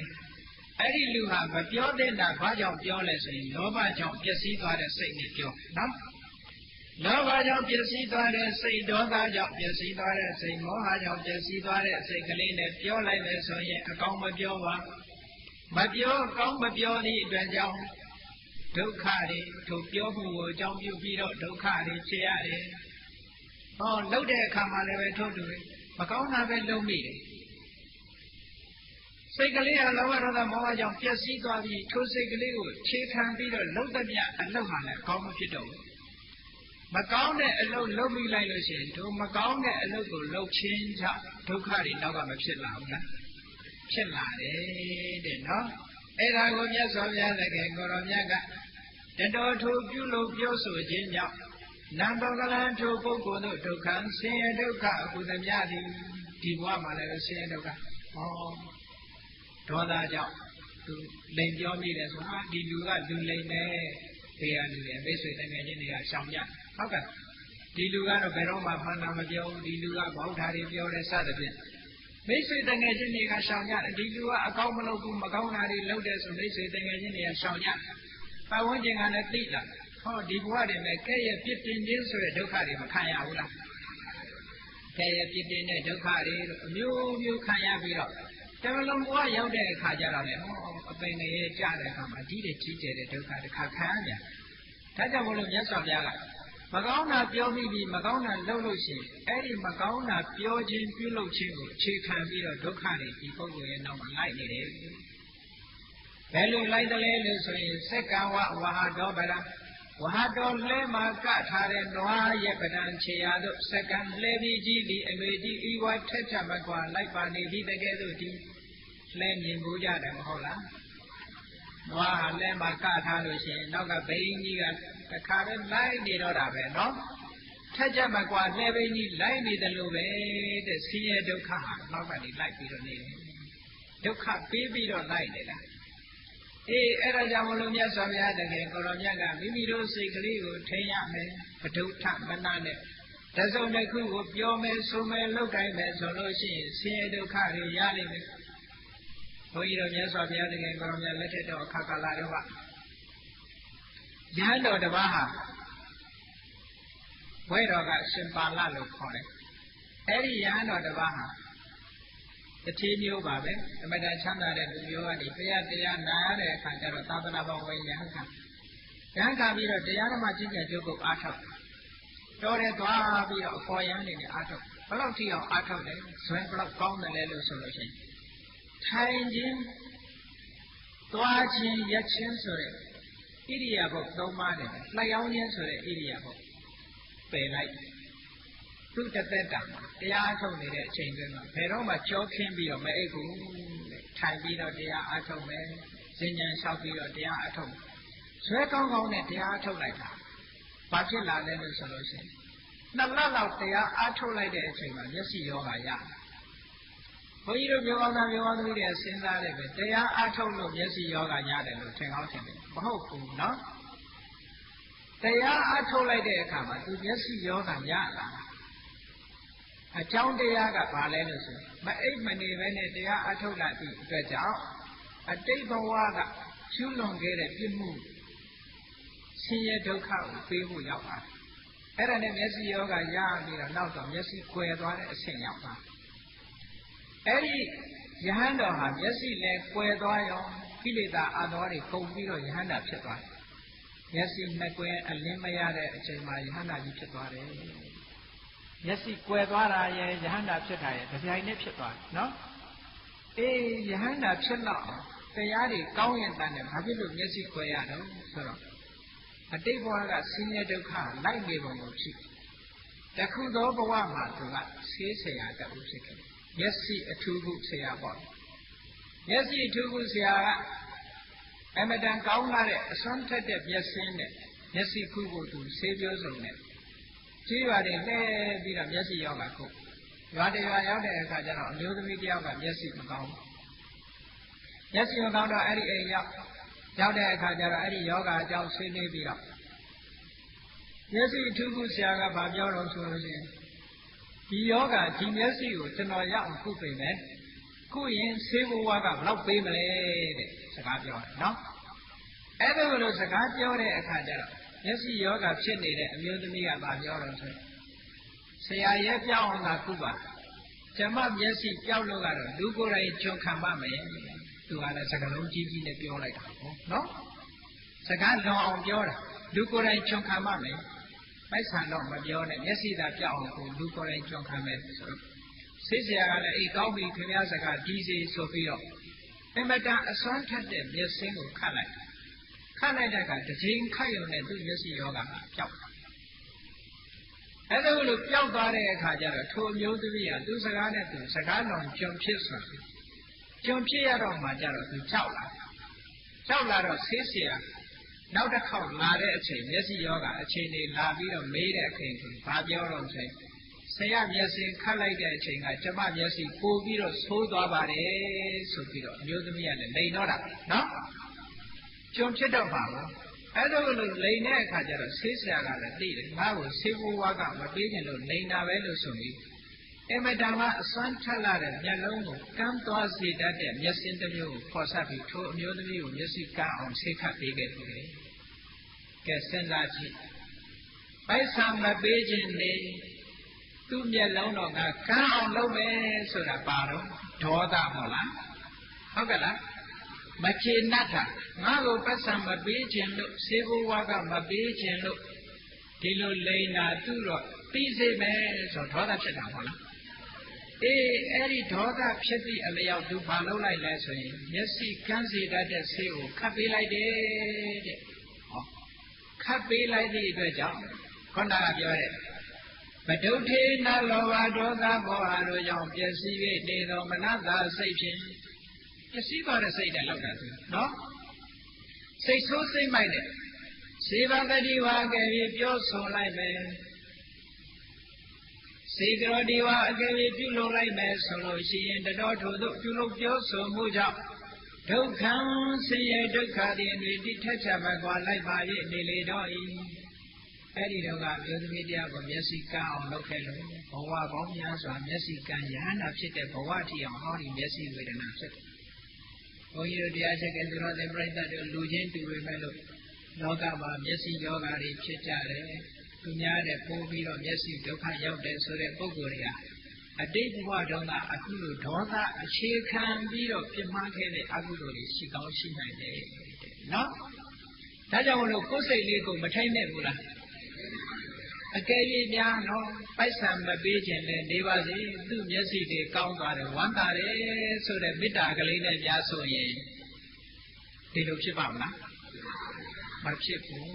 ပတ်စံမပေးတာမချေနဲ့လို့ဒေါသဖြစ်ပြီးတော့ထိုအမျိုးသမီးကန်းအောင်လုပ်လိုက်တာအဲ့လိုကန်းအောင်လုပ်လိုက်တဲ့အခါကျတော့ထိုအမျိုးသမီးယောဂရှင်အမျိုးသမီးမျက်စိကန္တာကတဘွားတယ်ဆေးဆရာမျက်စိကန္တာကဘဝပေါင်းများစွာယဟန္တာဖြစ်သည့်ဘဝတော်မှာမျက်စိနဲ့တွင်အလင်းမရတဲ့ဘဝဖြစ်သွားတယ်ဟုတ်ကဲ့ဒီဒါကြောင့်မလို့ဒုက္ခဆိုတာအနွေးတိထက်ချက်မကွာဆင်လိုက်လှက်ကထားတဲ့နွားကြီးရဲ့နောက်လှဲပိတ်ကြီးဟာလိမ့်ပြီးတော့နောက်ကနေလိုက်နေတယ်လို့ထိုနွားကြီးဟာရက်လိုက်လှဲပိန်းကပေါင်ကိုကြိတ်မယ်ရှေ့တိုးလို့ရှိရင်ဟုတ်လားတဘိုးကပခုံးကိုကြိတ်တယ်နောက်ဆုတ်လိုက်လို့ရှိရင်လှဲပိန်းကနေပြီးတော့ပေါင်သားကိုကြိတ်ဟောဒုက္ခတွေနဲ့တွေ့ပြီးတော့ဒီလိုလိုက်အဲ့ဒါလိုပဲဘုန်းကြီးတို့မျိုးကောင်းသားမျိုးကောင်းသမီးတွေလောဘတို့ဒေါသတို့မောဟတို့မိမိတို့တဏ္ဍာမှာမဖြစ်အောင်စိတ်ကိုထိန်းသိမ်းဆောင်ရှောက်ဒါဖြင့်လောဘဒေါသမောဟမဖြစ်အောင်ဆောင်းရှောက်နိုင်တာနိလန်၄တွေရှိတယ်အဲ့ဒီနိလန်၄တွေတွေကိုမှတ်ထားဖို့လိုတယ်ဘုရားမြတ်စွာရဲ့တရားဒေသနာဆိုတာနာယုံနဲ့ကိစ္စမပြီးဘူးနော်ဆေးနဲ့အလားတန်တူတယ်ဆရာဝန်ကယောဂပြောက်ဖို့ဆေးပေးတယ်သို့တော့ခေါင်းအောက်ထားပလင်းလေးကိုခေါင်းရင်းပဲထောင်ထားတယ်ဆေးကြတော့မတောက်ဘူးဆိုရင်ထိုယောဂပြောက်လာမပြောက်တယ်လို့ပဲဟောဒီတရားနာတော့နာတယ်တရားပွဲတွေပဲဆရာတော်ပဲတရားဟောတယ်ဆိုတော့နာတယ်သို့တော့ကျင့်ရမယ့်နေရာကျတော့မကျင့်ဘူးနာပြီးတော့ပြီးတယ်ဆိုလို့ရှိရင်ခေါင်းရင်းမှာထောင်ထားတဲ့ဆေးစီယောဂကိုမပြောက်စေနိုင်သလိုနာယုံနာတဲ့တရားကြီးကြီးယောဂတန်တရားမှာခိလေသာတိဟုသောယောဂကိုပြောက်စေမှာမဟုတ်ဘူးတဲ့နော်ဒါကြောင့်မို့မြတ်စွာဘုရားကပရိယပฏิပတ်ပရိယဆိုတာသင်ရမယ်အခုတရားနာတာကသင်နေတာလို့ခေါ်တယ်ပฏิပတ်ဆိုတာလက်တွေ့ကျင့်သုံးလိုက်နာရမယ်အဲ့တော့ကောင်းပြီမိမိတဏ္ဍာမှာလောဘဒေါသမောဟဆိုတဲ့စိတ်တွေထဲမှာဒါတွေမဖြစ်အောင်ဘာနဲ့တားရမလဲဆိုမြတ်စွာဘုရားကနိလန်၄တွေပေးထားတာရှိတယ်နံပါတ်၁ကဘာလဲလို့ဆိုလို့ရှိရင်နိယာမိတာတဲ့စိတ်ရဲ့ဆုံးဖြတ်ချက်တစ်ခုထားရမယ်စိတ်ကဆုံးဖြတ်ထားရမယ်ဘယ်လိုဆုံးဖြတ်ရမလဲဒီကနေ့ဟာအာယုံမြင်ငါလောဘမဖြစ်စေရဘူးမကြိုက်တဲ့အာယုံတွေမြင်ရရင်လည်းဒီကနေ့ငါဒေါသမဖြစ်စေရဘူးဒိဋ္ဌာရမယ်ဒါကိုမိမိစိတ်ထဲမှာဆုံးဖြတ်ချက်ချရမယ်လို့ဆိုတယ်အဲ့ဒါကိုဆုံးဖြတ်ချက်ချပြီးတော့လောဘဒေါသမောဟမဖြစ်အောင်တားပါတဲ့ဆုံးဖြတ်ပြီးတော့လုပ်လို့ရှိရင်လည်းပဲဒါမဖြစ်ဘူးဟုတ်ကဲ့နောက်တစ်ခုကဘာလို့ဆိုလို့ရှိရင်ပရိနာမိတစိတ်ကိုညွတ်ထားတယ်ဘယ်လိုညွတ်အောင်မလဲဘာအာယုံပဲမြင်လောဘမဖြစ်အောင်ဒေါသမဖြစ်အောင်မောဟမဖြစ်အောင်ကိုယ့်ကိုယ်အမြဲတမ်းကောင်းတာတွေဒီဖြစ်စေရမယ်လို့စိတ်ကိုအမြဲညွတ်ထားပါအလောဘအရောဓအမောဟဆိုတဲ့ကုသိုလ်တရားတွေကြီးတာဖြစ်စေရမယ်လို့စိတ်ကိုညွတ်ထားပါစိတ်ဆုံးဖြတ်ချက်ချတာကတစ်ခုစိတ်ကိုကိုင်းညွတ်ထားတာကတစ်ခုနောက်တစ်ခုကအလေးချက်လောက်ပါလောဘဖြစ်လာတာနဲ့တပြိုင်နက်ပဲဒေါသဖြစ်လာတာနဲ့တပြိုင်နက်လက်မခံနဲ့လောဘဒေါသမောဟတွေမိမိတဏ္ဍာမှာအလေးအကျင့်ကြီးဖြည့်ပြီးတော့ခဏခဏအဖြစ်မခံရဘူးဖြစ်လာတာနဲ့တပြိုင်နက်ကြိုးစားပြီးတော့ပယ်ရအဲ့ဒါကိုလို့ကြိုးစားပယ်ရှားပြီးတော့ကိုယ်တဏ္ဍာမှာကုသိုလ်စိတ်တွေဖြစ်နေအောင်နှလုံးသွင်းပါတဲ့အမြဲတမ်းလူမြင်လိုက်တာနဲ့တပြိုင်နက်ချမ်းသာပါစေအလေးကျင့်တစ်ခုလောက်အောင်ဒေါသမဝင်နိုင်တော့ဘူးအဲ့ကြတော့နော်အာယုန်တစ်ခုမြင်လိုက်တာနဲ့တပြိုင်နက်ဘယ်အာယုန်များမမြဲပါလားတနေ့ကြလို့ရှိရင်ပျက်စီးယိုယွင်းပါလားဆိုရင်ဒီအသိလေးနဲ့တာအဲ့ဒါကိုလို့တားသွားမယ်ဆိုလို့ရှိရင်လောဘလည်းမဖြစ်ဘူးဒေါသလည်းမဖြစ်ဘူးမောဟလည်းမဖြစ်ဘူးအဲ့တော့နံပါတ်1ကကိုယ်စိတ်ကိုဆုံးဖြတ်ပါတဲ့ဆုံးဖြတ်ချက်နဲ့တားပါနံပါတ်2ကစိတ်ကိုကောင်းတဲ့အာယုန်ဘက်ကိုသာညွတ်ပြီးတော့တားပါတဲ့မြေရမယာအာယုန်ပြုမယ်တရားအာယုန်ပြုမယ်တန်ခါအာယုန်ပြုမယ်ကောင်းတဲ့အာယုန်တွေနဲ့တားပါနံပါတ်3ကအလေးအကျင့်တစ်ခုလုပ်ထားပါတဲ့လောဘဒေါသမောဟအကုသိုလ်တွေမဖြစ်အောင်အလေးအကျင့်လုပ်တာနံပါတ်4ကျတော့အမြဲတမ်းနှလုံးသွင်းနေပါလို့ဆိုကောင်းတဲ့စိတ်တွေမိမိတဏ္ဍာမှာဖြစ်နေတာကိုထိုစိတ်တွေနဲ့ပဲအမြဲတမ်းကောင်းအောင်နှလုံးသွင်းနေပါအဲ့ဒီ4ချက်ရှိလို့ရှိရင်တော့မိမိတို့ရဲ့တဏ္ဍာမှာကုသိုလ်စိတ်ပဲဖြစ်မယ်အကုသိုလ်စိတ်မဖြစ်နိုင်ဘူးတဲ့နော် ကဲကောင်းပြီပဋုဋ္ဌစိတ်တွေဖြစ်လို့ဆင်းရဲဒုက္ခရောက်တယ်တပည့်တော်တို့ပဋုဋ္ဌစိတ်မဖြစ်ဘဲနဲ့အာလောဘအာဒေါသအမောဟတတ္တာစတဲ့ကောင်းတဲ့စိတ်တွေနဲ့ကြည်လင်တဲ့စိတ်ဖြစ်လို့ရှိရင်ရောဘာဖြစ်တယ်လဲမြတ်စွာဘုရားကမနောပဝေကဝဓမ္မမနောတိဋ္ဌမနောမယမနတာစေပသန္တိနဘာတတိဝါကရောတိဝါတတောနံဒုက္ခမနွေတိဆာယဝါအနပါယိတိဓမ္မခံစားမှုစားတဲ့စိတ်ထဲမှာဖြစ်ပေါ်လာတဲ့သဘာဝတရားတွေဟာမနောပဝေကဝစိတ်ကသာလျှင်ရှေ့သွားဥဆောင်၍နေပါပေတော့၏မနောတိဋ္ဌစိတ်လျင်အကြည်မှုဖြစ်၍တည်ကြပါပေကုန်တော့၏မနောမယစိတ်တိဟုသောတရားကပြုခံ၍နေကြပါပေကုန်တော့၏အရာရာမှာစိတ်ကရှေ့သွားပြီးစိတ်ကဥဆောင်ပြီးတော့နေတယ်ပတ္တနေနာအလောဘအာဒေါသအမောဟဆိုတဲ့ကုသိုလ်စိတ်တရားစိတ်တွေကြောင့်ကြည်လင်၍နေတော့နောက်ကမှစိတ်မကြည်ဘူးဆိုတာဘယ်သူပဲဖြစ်ဖြစ်ငါစိတ်မကြည်ဘူးနော်ဆိုရင်အကုသိုလ်တွေဖြစ်နေတာလို့ပြောလို့မှတ်စိတ်ကြည်နေတဲ့ကုသိုလ်တွေဖြစ်ပတ္တနေနာတတ္တဆတဲ့ကုသိုလ်တရားတွေကြောင့်စိတ်ကြည်၍နေတော့မနာသာစိတ်ဖြင့်စေပါသတိဝါကဲ၍ပြောဆိုမှုလီပြောဆို냐စိတ်ကလေးကြည်နေပြီကောင်းတဲ့စိတ်တွေဝင်နေပြီဆိုလို့ရှိရင်ပြောလိုက်တာလည်းအကောင်းပြောတယ်နော်စေကရောဒီဝါကဲ၍မူလီပြုလို့냐လောက်တာဆိုရင်လည်းကောင်းတာတွေပဲလောက်တယ်အခုတရားဝဲလာတာစိတ်ကြည်လို့လာတာလားစိတ်မကြည်လို့လာတာလားစိတ်တွေကြည်တဏှာကြည်လူသောစေတသာစိတ်မနတာစိတ်ဖြင့်စေဝသတိဝါကဲ၍မူလီပြောဆို냐စေကရောဒီဝါကဲ၍မူလီပြုလို့냐တတော်ထိုကဲ့သို့ပြောဆိုပြုလို့ခြင်းကြောင့်နတ်ပုဂ္ဂလံထိုပုဂ္ဂိုလ်တို့ဒုက္ခံချမ်းသာဒုက္ခအမှုတမျှသည်စိတ်ကြည်နေတဲ့ပုဂ္ဂိုလ်ဟာဘာပြောပြောအပြစ်ကင်းတာပြောတယ်ဘာလို့လို့အပြစ်ကင်းတာတွေလုပ်တယ်ဟောအပြစ်ကင်းတာလုပ်တဲ့ပုဂ္ဂိုလ်တယောက်ဒုက္ခရောက်ပါမလားမရောက်ဘူးတဲ့အပြစ်ကင်းတာလုပ်နေတဲ့အတွက်ကြောင့်တတော်ထိုကောင်းတာတွေကိုပြောပြီးတကားလားကောင်းတာတွေကိုလုပ်ခြင်းကြောင့်နံပုဂ္ဂလံထိုပုဂ္ဂိုလ်တို့ဒုက္ခံချမ်းသာဒုက္ခဟုတမျှသည်ဒီဘဝမှာလည်းတော်လိုက်တာစိတ်ကောင်းနှလုံးကောင်းရှိပါပေတယ်နဲ့ချီးမွမ်းခံရနော်ဒီဘဝမှာလည်းလူတကာကချီးမွမ်းလူတကာကချီးညိုနောက်ဘဝရောက်တဲ့အခါမှာလည်းချမ်းသာဒုက္ခရတဲ့ဒုက္ခရှိတဲ့ဘုံဌာနတွေမှာရောက်ရတယ်တဲ့ဒုက္ခနတ်ပြည်ဓမ္မပြည်စတဲ့နောက်ဆုံးမှာနိဗ္ဗာန်ချမ်းသာဖြစ်အောင်ချမ်းသာဒုက္ခရဒုက္ခချမ်းသာဒုက္ခသည်အတွေ့အထိထက်ချမကွာလိုက်ပါရဲ့နေလေတော့၏ယထာကေဝေတို့ဤဟူက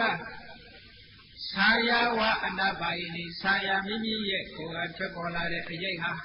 အနပါယိနိဝဘေခာမမိမိကိုဖဲခွာ၍စွန့်ပယ်၍မထားလေတကယ်လို့ဒုက္ခချမ်းသာဒုက္ခဟူသည်များသည်အတွေ့အထိထက်ချမကွာလိုက်ပါရဲ့နေလေတော့၏ဣတိတို့ကဘာရှိဘုရားသခင်ရှင်တော်မြတ်ဖရာသည်ဟောစာကောင်းစွာမသွေဟောကြားတော်မူခဲ့ပါပေတည်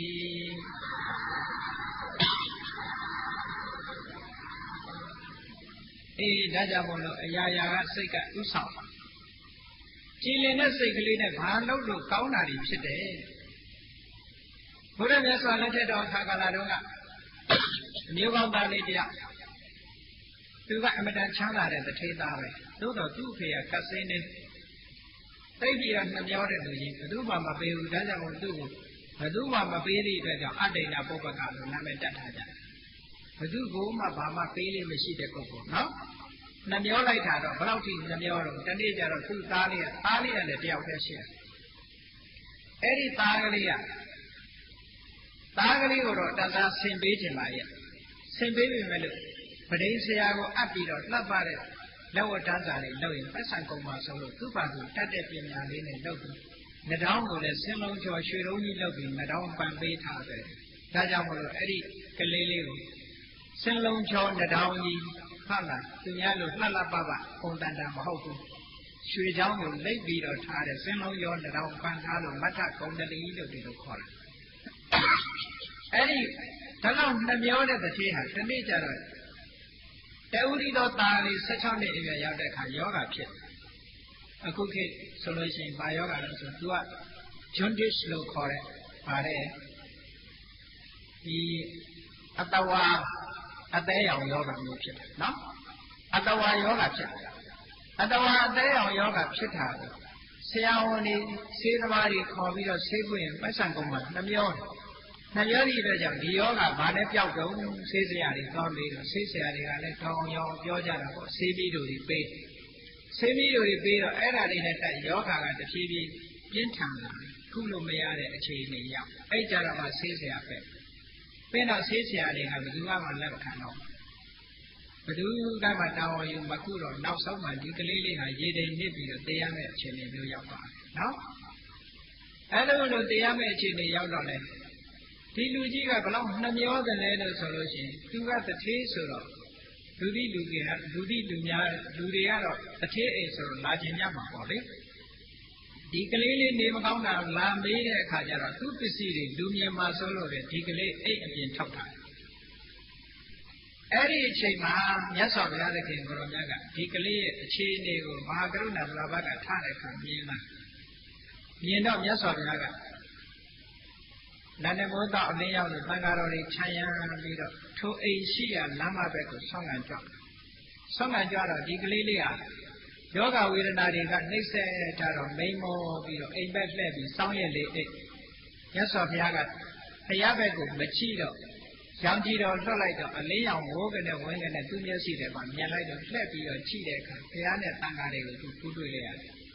ဖူးတွေ့လိုက်ရတာနဲ့လက်အုပ်ကလေးပဲခြိနိုင်တယ်သူဘာမှမလုပ်နိုင်တော့နော်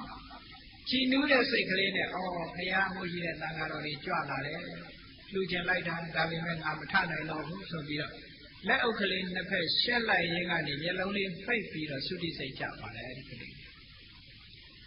အဲ့လိုသေသွားတဲ့အခါဘာသွားဖြစ်တော့ဆိုတာဝရိန္ဒနတ်ပြည်မှာနတ်သားသွားဖြစ်တယ်ဟောကြီးညိုစိတ်ကလေးဘယ်တော့တန်မိုးရှိတယ်မိနစ်ပိုင်းစက္ကန့်ပိုင်းကလေးမှာဖြစ်တဲ့ကြီးညိုစိတ်နော်အဲ့ဒါကိုပြောတာပတ္တနာစိတ်ကကြီးညိုတဲ့စိတ်ပတ္တနေနာတတ္တာတို့အာလောဘတို့အမောဟတို့အာဒေါသအလောဘအမောဟဆိုတဲ့ကုသိုလ်တရားတွေနဲ့ကြည်လင်ပြည့်နေတော်မနတာစိတ်ဖြင့်စေဘာတတိဝါအကယ်၍ပြောဆိုမူလီပြောဆိုညစေတော်ဒီဝါအကယ်၍မူလီပြုလို့ညစိတ်ကလေးကကြည်နူးနေတဲ့အခါမြတ်စွာဘုရားကိုလက်အုပ်ချီလိုက်တယ်အကယ်၍စိတ်မကြည်နူးဘူးဆိုလက်အုပ်ချီပါမလားမချီဘူးဆဲတောင်ဆဲခြင်းဆဲလိုက်တယ်ဟုတ်ကဲ့လားမကြည်နူးတဲ့ပုဂ္ဂိုလ်ဆိုလို့ရှိရင်ဘုရားတော်ဂိုင်းနဲ့ပေါက်တာတွေရှိတယ်ပေါ့လားစိတ်ကလေးကြည်နူးနေသည့်အတွက်ကြောင့်လက်အုပ်ကလေးရှက်လိုက်တဲ့အချိန်လေးမှာမျက်လုံးလေးနှလုံးပိတ်ပြီးတော့သုတိစိတ်ချပါဟောတတော်ထိုရဲ့တို့လက်အုပ်ကလေးခြီလိုက်ရတဲ့ကုသိုလ်ရဲ့ဆွမ်းအားကြောင့်နံပုဂ္ဂလံထုမထကုဏ္ဏလီဆိုတဲ့အမျိုးကောင်းသားရဲ့နောက်ဘုဒုက္ခနတ်စည်းစိမ်ဆိုတဲ့ချမ်းသာဒုက္ခတွေအနွေတိလိုက်ပါ၍သွားလေတော့၏စိတ်ကလေးရဲ့လောက်တန်မိုးရှိတယ်နော်အဲ့ဒါကြောင့်မလို့ဘုန်းကြီးတို့မျိုးကောင်းသားမျိုးကောင်းသမီးတွေပဋုဋ္ဌစိတ်ဆိုတဲ့စိတ်မိမိတို့တဏ္ဍာမှာမဖြစ်အောင်ဒါပတ္တနာစိတ်ဆိုတဲ့ကုသိုလ်စိတ်တွေမိမိတို့တဏ္ဍာမှာဖြစ်နေအောင်ထိမ့်သိမ့်ပါတဲ့အဲ့ဒါလိုမှမထိမ့်သိမ့်နိုင်ဘူးဆိုရင်ပဋုဋ္ဌစိတ်တွေဖြစ်ပြီးပဋုဋ္ဌစိတ်နဲ့သိမဲ့ဆိုရင်အပေငရဲသိချာနော်ဒီဒါကြောင့်မလို့ပတ္တနာစိတ်မိမိရဲ့တဏ္ဍာမှာဖြစ်နေအောင်စိတ်ကနေပြီးတော့လောကကြီးကိုဆောင်းနေတာဖြစ်သောကြောင့်မိမိတို့ရဲ့စိတ်ကလေးကိုအစဉ်သာဝရကြည်လင်ကြည်တကားလာနေအောင်လုပ်ကြရလိမ့်မယ်။ရေစိတ်တံတန်ရဲ့မေတ္တာတိမောက္ခန္တိမာရဗန္ဒနာရေခြင်းပုဂ္ဂိုလ်တို့သည်စိတ်တံမိမိရဲ့စိတ်ကိုနိုင်မယ်တန်တိလောဘဒေါသမောဟတွေနဲ့ကျွဲ၍မသွားရနေအောင်ထိမ့်သိမ်းဆောင်စည်းနိုင်ကြပေတော်လည်းတတ်ဒေထုမိမိတို့စိတ်ကိုထိမ့်သိမ်းဆောက်ရှောက်နိုင်တဲ့ပုဂ္ဂိုလ်တို့သည်မာရဗန္ဒနာကိလေသာတိဟုသောမမရဲ့အနောက်ဘက်လို့ဆိုတဲ့တန်တရားကိုဆင်းရဲမှမောက္ခန္တိဘုချပိုင်ပိုင်လွတ်မြောက်နိုင်ကြပေကုန်လေကြီးဟူ၍ဘဂဝါရှိခိုးတော်သခင်ရှင်တော်မြတ်မယားသည်ဩဇာကောင်းစွာမသွေဟောကြားတော်မူခဲ့ပါပေသတည်း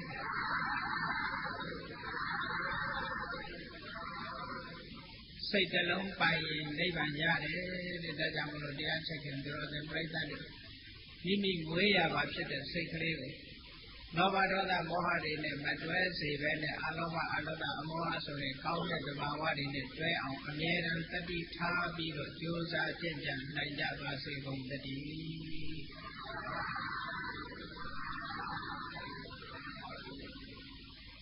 ကဲမေတ္တာဘာဝနာပွားပြီးတရားဝဲသိရအောင် တတ္တဝါများစွာဘေးရန်ကွာချမ်းသာကြပါစေတတ္တဝါများစွာဘေးရန်ကွာချမ်းသာကြပါစေမေတ္တာရေချမ်းသုံးပါးဖြံငြိမ်းချမ်းကြပါစေမေတ္တာရေချမ်းသုံးပါးဖြံငြိမ်းချမ်းကြပါစေသက်ရှိချမ်းသာစိတ်ချမ်းသာတို့ရဆန္ဒပြပါစေသက်ရှိချမ်းသာစိတ်ချမ်းသာတို့ရဆန္ဒပြပါစေဓမ္မောတတံပိဝိတဝါနဝိတာတဗ္ဗေသရုဟတံအသရမရာတိတိဘာဝောနိဗ္ဗာနံယန္တုတရောဓမ္မောသရံလောဘဒေါသမောဟစိတ်ကြောင့်ပြပြောက်ခြင်းတရားစေကုန်ဒီဝိတဝဝတ္တရွှင်ပြသောက်ကြရကုန်သောကြောင့်ဝိသာတဗ္ဗေပုစာညစ်နှောက်ကိလေသာအစိတ်အတောက်သူတို့များတို့သည်သဗ္ဗဟတာပိဉ္စဘက်တွင်ရေမတင်တဲ့ကဲ့သို့ကင်းစင်လွင်ပြောင်းပေမရအောင်ပဲဖြောင်းအပ်ကုန်သည်ဟောတုစစ်စစ်မသိဖြစ်ကြပါစေကုန်လေအသရမရအိုခြင်းလဲကွာနာခြင်းလဲကင်းသိခြင်းလဲရှင်းထသောဒီဒီဝဝံကိလေသာဟုအပုခတ်သိင်ကိဉ္စရာအစီဖြစ်ပေထသောနိဗ္ဗာန်နိဗ္ဗာန်ဟုသောဤမြို့တော်သို့သာရောတရားချစ်ခင်စိတ်ကောင်းဝိညာသူတော်ရှင်များတို့သည်ယန္တုပါရမီအစစ်စစ်မြင့်တယ်မြည်၍မလင့်ပုံသေးဆက်ရောက်တော်မူကြပါစေကုန်တည်း